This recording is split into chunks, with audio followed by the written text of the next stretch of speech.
Dear students, welcome to Abbas Mathematics CBSE 11th Standard Sets 1G. Solution: given A equal to ABCDE, B equal to ACEG, C equal to BEFG. First, verify that A union B equal to B union A. A union பின்னா ஏயும் பியும் சேர்த்து எழுதணும். First ஏயை பூரா எழுதிக்க. AB இந்த இருக்குது, ABCDE. இப்போ பியில் ரிப்பீட்டட் டேர்ம்ஸை விட்டுட்டு எக்ஸ்ட்ரா டேர்ம் எழுதிக்கணும். சி எழுதியாச்சு, ஏ எழுதியாச்சு, இ எழுதியாச்சு, எக்ஸ்ட்ரா என்ன இருக்குது, ஜி இருக்குது, அதுதான் ஜி எழுதியாச்சு. பி யூனியன் ஏனா இதே பார்த்து டைரக்ட் அப்படியே A B C D E G அதான் முடிஞ்சிருச்சு.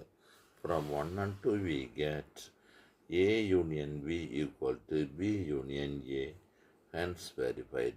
This property is commutative for union, set of union.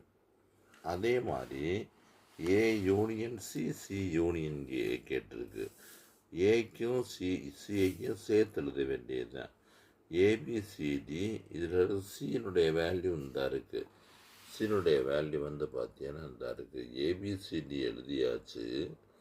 ஆமாம், சியினுடைய வேல்யூ என்ன இருக்குது?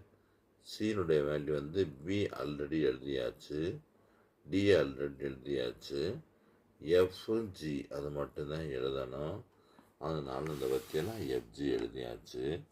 சி யூனியன் பின்னா அதே ஆன்சர் தான் வரும், அப்படியே திருப்பி போதும் செக் பண்ணுறக்கா பண்ணிக்கணும். அப்புறம் 1 and 2 we get B union C and C union B ரெண்டும் ஈக்குவலாக வந்துருச்சு. அதனால் ஹென்ஸ் வெரிஃபைடுன்னு போட்டிருக்கேன்.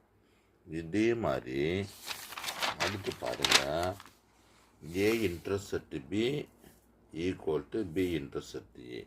ஏ இன்டர்செக்ட் பின்னா ஏக்கும் பிக்கும் உள்ள காமன் டேர்ம், ஏக்கும் பிக்கும் உள்ள காமன் டேர்ம் எடுத்துட்டு தானே.